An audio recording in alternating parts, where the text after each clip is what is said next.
a Thinborne case for the Pixel 9 Pro Fold. Is it the best case out there? Let's check it out. Now, spoiler alert, I did already unbox this, but I just want to show you what it comes with here in the box. So when you open it up, it comes, of course, these warnings and their little identification essentials. They just want to verify for you that it is from Thinborne. And now this is the 2.0 version. It's what they tell me. The 1.0, the MagSafe was not lined up correctly, and now they've got that working, so we're going to check that out. Now this is very thin and very flimsy, but that's probably why Pitaka does not come out with the front one, because this is Pitaka's version of the armored fiber thin case, and we're going to compare it as well. So this is, of course, the front screen cover. Got all these stickies all around, I guess to hope that it sticks really good. And then, of course, you have the main skin here with the camera cutout. Now let's compare this real quickly to the Pitaka. Looking at the two of them, I don't know if you can see it in any of the cameras. It looks like the thin and the Pitaka. Actually, the Pitaka looks a little thinner than the Thinborne. So that's interesting.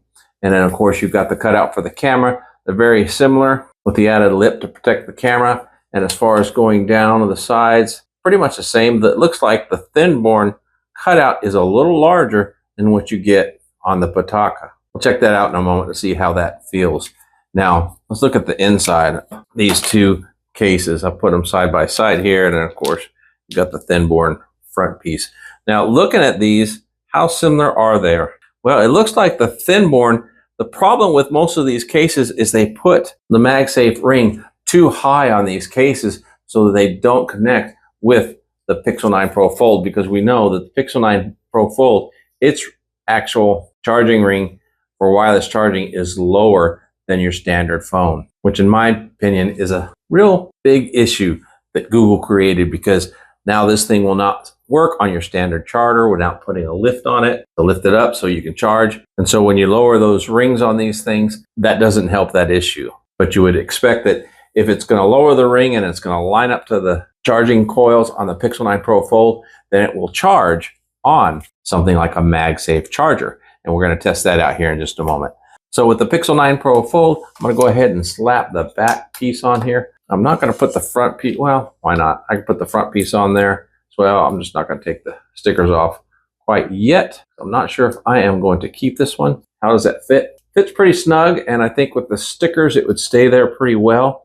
So that looks good. And we can see all the holes seem to line up. You've got the mic hole right there on this one. And then on the bottom, everything looks nice and centered as well. This doesn't want to stay on very well without the stickers. So I'm just going to take it off for now because that's not that important to me right now. So let's go ahead and start testing out this MagSafe here on the back. Here we go. We've got the Pitaka ring here. We'll put that on there. And yeah, it grips really solid. And it actually matches the Thinborne armored fiber design as well. So that's nice. Of course, you know, it holds really good and it'll hold the phone up, no problem. And so that's pretty good. Now, if you want to charge it, of course, you got to take that ring off, which I dropped on the floor.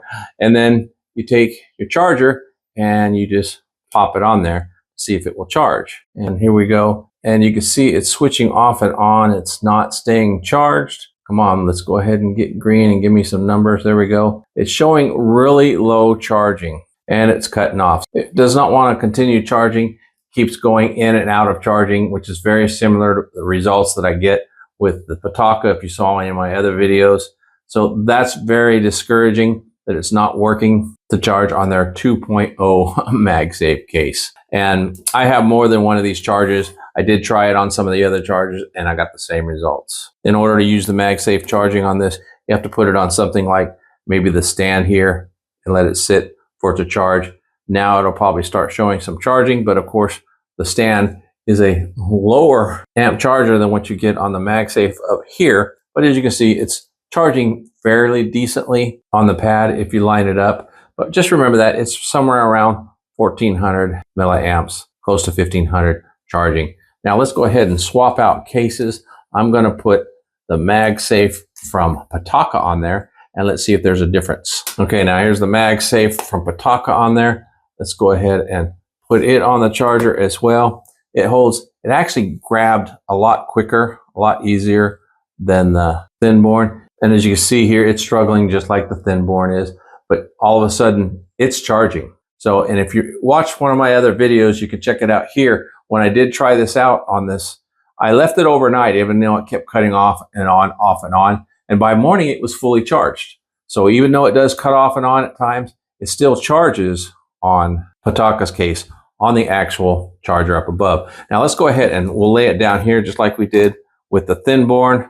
And let's see what happens here. It should start charging just like the Thinborne did. Let's put this so you can see it from the top view camera. There you go, it's charging. So as you can see there, it's charging just as much as the Thinborne was on this flat charger. So the big question is, why is Pitaka's charging on the MagSafe, but the Thinborne isn't? And I'll show you that here. You might have saw it earlier when I had them side by side, but it becomes very clear when I put them side by side. Again, Pitaka, they actually put their MagSafe in the proper spot. Let's see if we can line these up evenly. And you can see there that the Pitaka is a bit lower than the Thinborne. So the Pitaka did more to lining up with the Pixel 9 Pro than what Thinborne did. Now, I'm going to tell you from my short experience, I only had this one day. I'm going to return it because the Thinborne costs almost twice as much as a Pitaka case, brand new. Now, I can tell you from experience now that Thinborne is not easy to deal with. I try to get them to give me a return number. They won't do it.